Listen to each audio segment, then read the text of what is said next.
നമസ്തേ. അമ്പലത്തിലേക്ക് ദർശനത്തിന് പോകുമ്പോൾ അയൽക്കാർ കൂട്ടിയിട്ടാണ് പോവുക. ഒറ്റയ്ക്ക് പോകില്ല.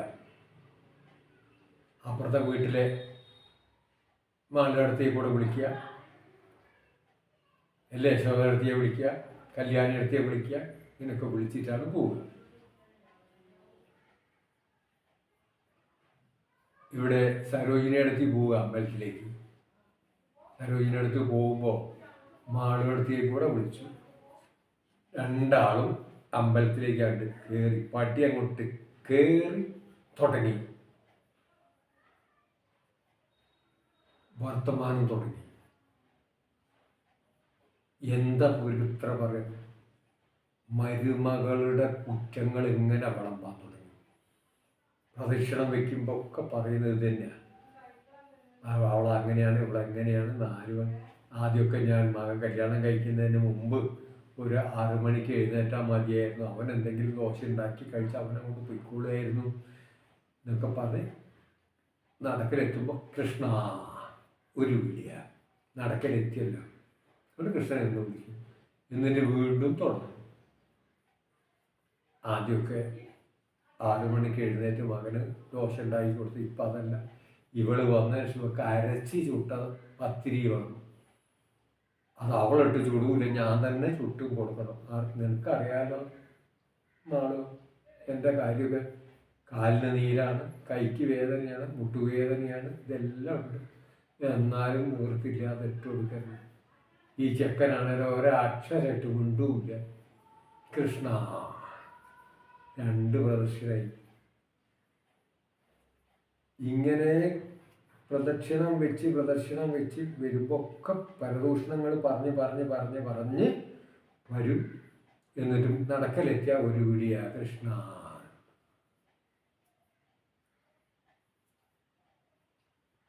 അമ്പലത്തിലേക്ക് വരുന്ന സമയത്ത് ഇങ്ങനെയാണോ വരേണ്ടത്?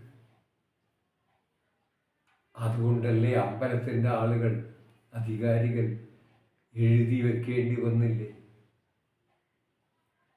ക്ഷേത്രത്തിൽ വായ തുറക്കുന്നത് നാമജപത്തിന് മാത്രം എന്ന് എഴുതി വെക്കേണ്ടി വന്നത് നമ്മളെ പോരായ്മയാണ്. അതുകൊണ്ടാണ് അവർക്കത് എഴുതി വെക്കേണ്ടി വന്നത്. ഇതൊക്കെ കഴിഞ്ഞ് പ്രദക്ഷിണം കഴിഞ്ഞാൽ ദേശം ഇവിടെ ഇരിക്കുക. സരോജിനി രണ്ടാൾ അവിടെ ഇരിക്കും. മോളെ കൊണ്ടുപോയോടത്തിലിപ്പോൾ എങ്ങനെയുണ്ട് എന്ന് ചോദിച്ചു.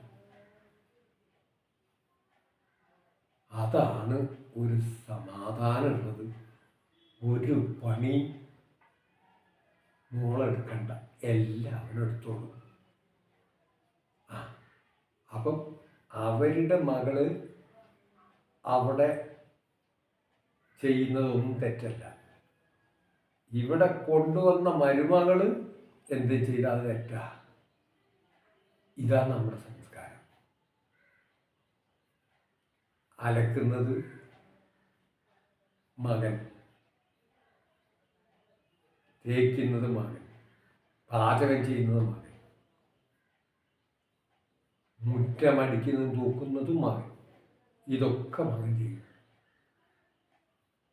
അതിനൊന്നും പ്രശ്നമില്ല. മരുമകൾ ചെയ്താലാണ് പ്രശ്നം. ആ വീട്ടിൽ മകള് കാലും വെച്ച് റാണിയായി അവിടെ അങ്ങനെ ഇരിക്കും, കൽപ്പിക്കും. അവളുടെ മരുമകൻ ഇതൊക്കെ ചെയ്യണം. അലക്കലും തിരുമ്പലും തേക്കലും തുടക്കലും അടിക്കലും എല്ലാം ചെയ്ത അത് നല്ലത്. മകൾക്ക് അവിടെ സുഖമാണ്. ഓരോ വീട്ടിലെയും സ്ഥിതിയാണ്. നമുക്കൊരാണും ഒരു പെണ്ണും ഉണ്ടാവും. മകൻ കല്യാണം കഴിച്ച് കൊണ്ടുവന്ന ആ ഭാര്യയെ ഇവിടെ കഷ്ടപ്പെടുത്തണം എന്നാണ് തുടക്കത്തിലേ വിചാരിക്കുന്നത്. മകളെ കല്യാണം കഴിച്ചു കൊടുത്ത വീട്ടിൽ അവിടെ പോയാൽ അവളവിടെ സുഖമായിട്ട് കഴിയണമെന്ന് ആഗ്രഹിക്കുന്നതിന് വേണ്ടി അവിടുത്തെ മരുമകനെ കഷ്ടപ്പെടുന്നൊരു വിഷമമില്ല. ചിന്തിക്കുക എന്നാണ് പറയുന്നത്. ഏതായാലും വളരെ സന്തോഷം. വെറുതെ ഒന്ന് ആലോചിക്കുക.